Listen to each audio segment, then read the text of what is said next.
Gabi po sa ating lahat. Yan, magandang gabi po. Holiday po today. Nakapagpahinga po kayo. Ay, naku, may mga nagsabi pong hindi. Sayang po. Magandang gabi po sa lahat ng mga nasa sanctuary tonight. At magandang gabi din po sa mga kasama namin online. Last Sunday po, natanggap na po natin ang mensahe ng Panginoon para sa BCC. This is the year of... Yun. This is the year of perfect beginnings. Kung hindi po natin napanood yung live, balikan po natin. At kahit man po nandito tayo nung Sunday, balikan po natin dahil napakaganda po ng mensahe ng Panginoon sa atin.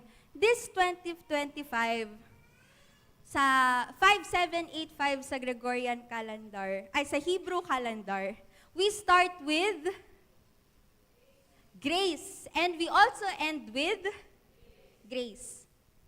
Now, when Jesus asked His disciples to throw their nets and follow Him, sumunod po yung disciples, they become fishers of men. This year, grace is upon grace in BCC. Ito po ang hinahayag po sa atin ng Panginoon. Ito po ang Kanyang binibigay. God is pouring out His grace, His abounding grace.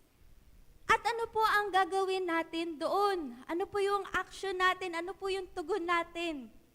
We become good stewards of God's grace. Dumako po tayo sa verse natin for tonight. 1 Peter chapter 4, verses 7 to 10. The end of all things is at hand.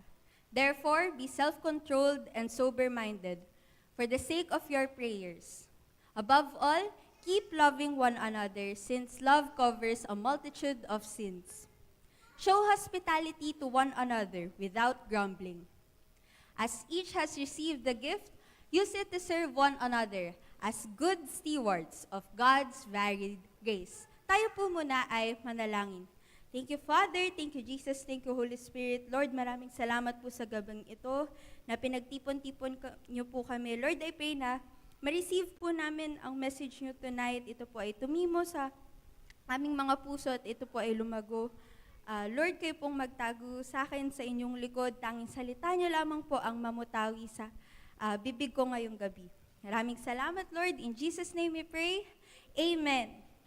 Bakit ko po pinasimulan yung mensahe ngayong prayer meeting sa recap po ng Sunday preaching nung nakaraang Sunday?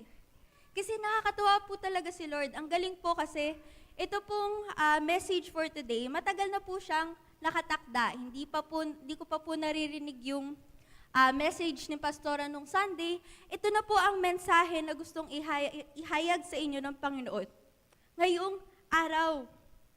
Ang galing po ni Lord, may application po agad. Last Sunday, we received this grace upon grace. And today, inaanyayahan po tayo ng Panginoon that we become good stewards of God's grace. Himayin po natin yung salitang steward. Ano po bang meaning nito? Yan, meron po tayong bagong Greek word today. Ang Greek word po for steward ay oikonomos. Pwede po ba nating ulitin? Yan, oikonomos po. Ang literal na salin po nito ay household manager. Dahil ito po ay nagbumula sa dalawang salita. Dalawang Greek na salita. Oikos at nomos. Yan. Ito po ang hihimayin po natin ngayong gabi para maintindihan po natin what does it mean to be good stewards of God's grace. Dumako po tayo sa unang salita po. Oikos. Pwede po nating ulitin? Oikos. Ang salin po nito ay house. Oikos po means house. May naisip po ba kayong salita na pumasok sa isip nyo nung sinabi ko po yung salitang house? May naririnig po ko, dwell. Tama po, dahil ang pinanggalingan salita po ng oikos ay oike, na nangangahulugang dwell. This year po, we will receive increasing grace. Dapat po meron din po tayong increasing understanding of this grace. When we receive God's grace, hindi lang po natin to basta natanggap. Oikos, we dwell in God's grace. Unang-una po, to be good stewards of God's grace, tayo po muna ay dapat nagdudwell in God's grace. Tignan po natin sa verse natin, 1 Peter 4:7. The end of all things is at hand.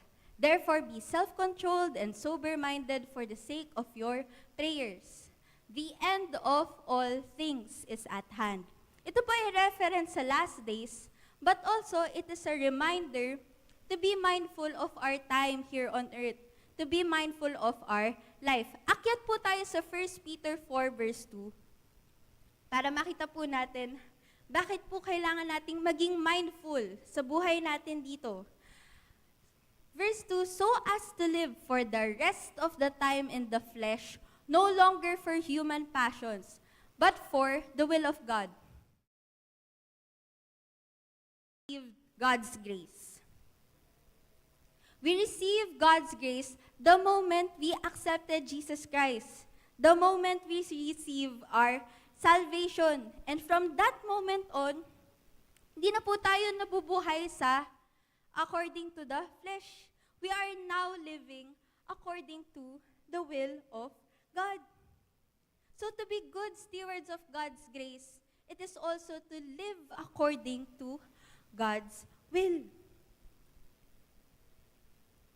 Po, nagkakalakip-lakip po, dwell in God's grace, and we live according God's will. Kaya po sa verse natin, ang nakasulat po, balik po tayo sa verse 7. Therefore, be self-controlled and sober-minded. Ang Griegong salita po sa self-controlled and sober-minded, hindi ko na po sasabihin, pero ang konteksto po nito, ito po ay pinag-uusapan ng ating pag-iisip. Sa sober-minded po, sinasabi na tanggalin natin yung nakakagulo sa ating isipan, nakakapagpalabo ng ating isipan. Ito po ay isang reminder that we should always look at the will of God. Ito po dapat yung nasa isip natin constantly. Again, we do not conform to the patterns of this world anymore. Bakit po? Bakit po merong invitation to keep our eyes, keep our focus on the will of God for the sake of your prayers? Specifically po, ang pagkakagamit po ng prayers dito is communicating with God, having a personal relationship with God. So being stewards of God's grace is also drawing closer to God, getting to know Him more. Kaya ang ganda po ng Tagalog ng dwell. Ito po ay nananahan. Gumugugol ko po ng oras dito. This is where you live. You are surrounded kung ikaw ay nananahan sa grace. Very fitting nga po dahil this year, we start with grace and we end with grace. So, yun po ang unang parte ng pagiging isang mabuting steward of God's grace. It is to dwell in His grace, to live according to His will,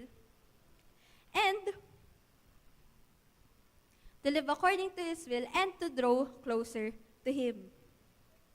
Ngayon po, dumako tayo sa second part po ng oikonomos. Tapos na po tayo sa oikos, dadako po tayo sa Greek word na nomos. Pwede po ba nating ulitin ang salita? Nomos. Ang nomos po, ang meaning po nito ay law or management. Kaya po ang salitang oikonomos, siya po ay nagkakahulugang house manager.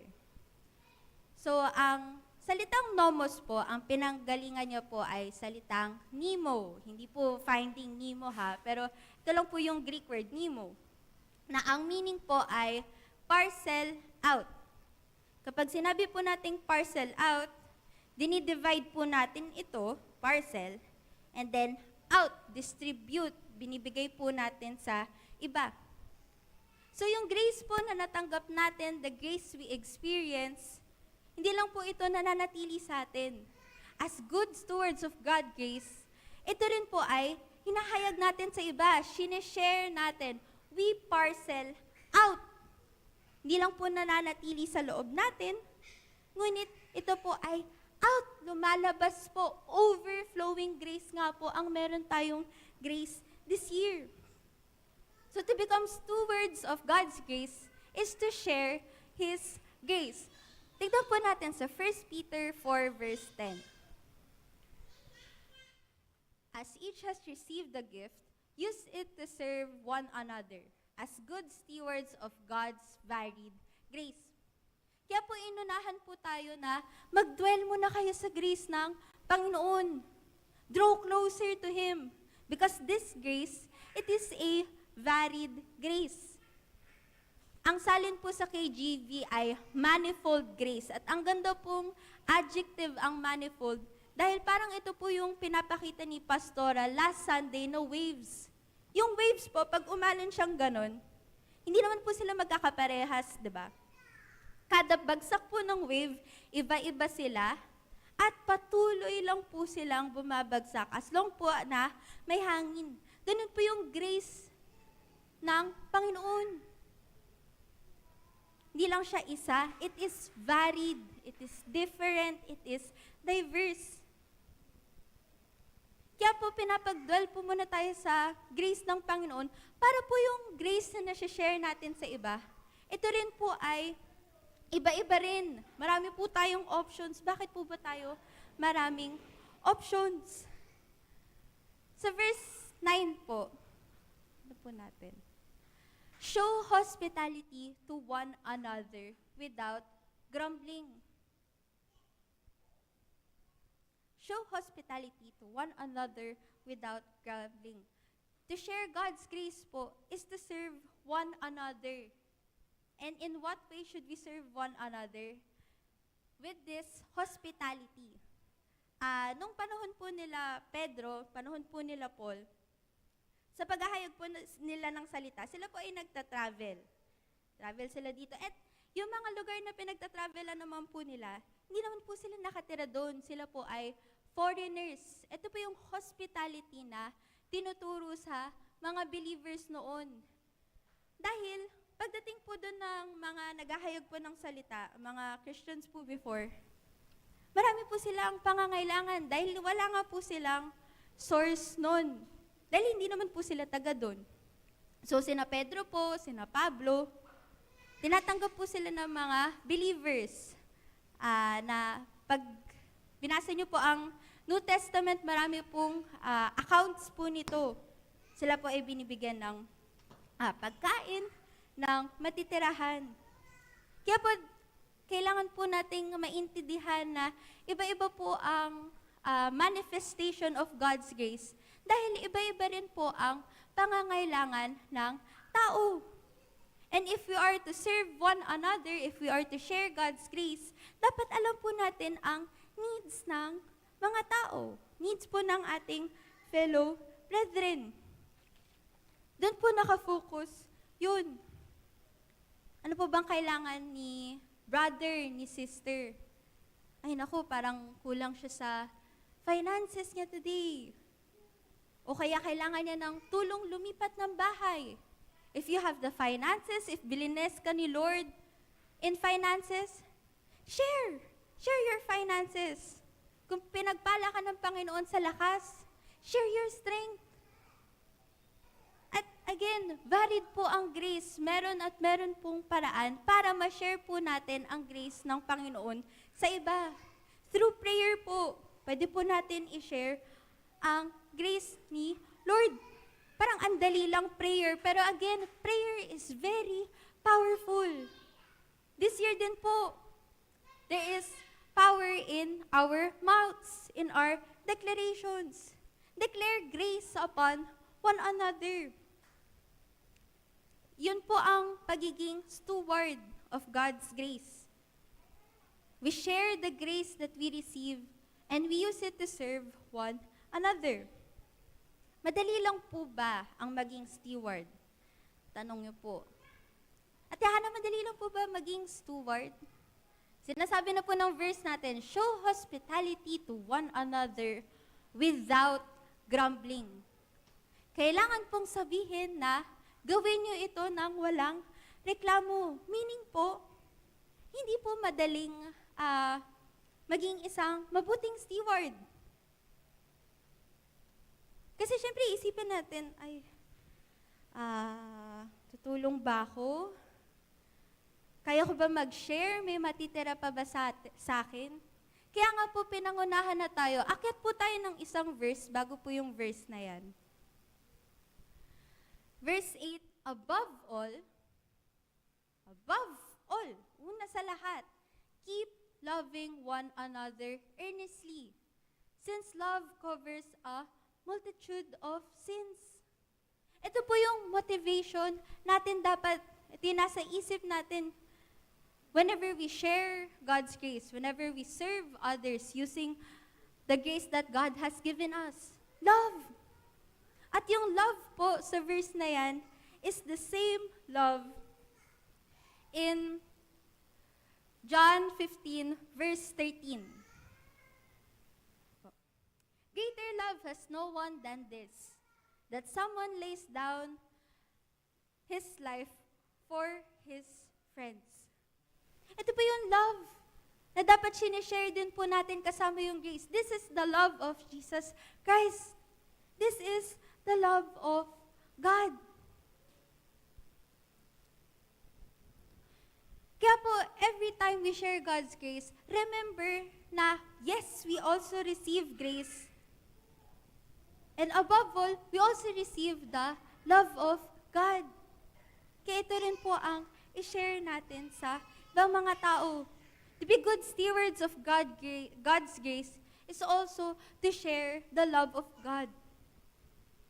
At ano po ba ang resulta ng lahat ng ito? What is the result of being good stewards of God's grace? Ito po tayo sa 1 Peter 4:11.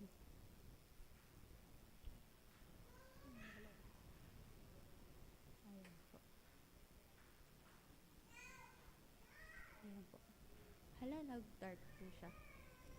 Ayan. Whoever speaks as one who speaks oracles of God, whoever serves as one who serves by the strength that God supplies. Ito po yung pinapatukoy na serving using God's grace, in order that in everything God may be glorified through Jesus Christ. To Him belong glory and dominion forever and ever. Amen. This is the result of being good stewards of God's grace. Tayo po muna ay nagdodwell sa grace ng Panginoon. And as we dwell, we live according to His will, and we draw closer to God. And the grace that we receive, ito po ay binabahagi po natin sa mga tao. We share this grace, and we continue to serve one another using this grace, showing the love of God. At ang end result po, if we are good stewards of God's grace, we glorify Him. Ito po ang motivation natin, again, is to glorify the Lord. Lahat po na natanggap natin, as we live under His grace, as we live under His will, we also glorify God. So again, BCC, this year, nakakatuwa po, we receive so much grace.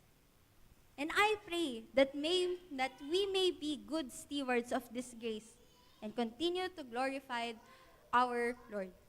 Tayo po ay manalangin. Panginoon, maraming salamat po sa inyong mensahe sa ngayong araw. Thank you, Lord, dahil nakalaan po ang grace na ito. Ang iyong abundant grace na hindi po namin maarok. Na ito po ay iba-iba pa po. And Lord, I continue to pray that each of us receive your grace.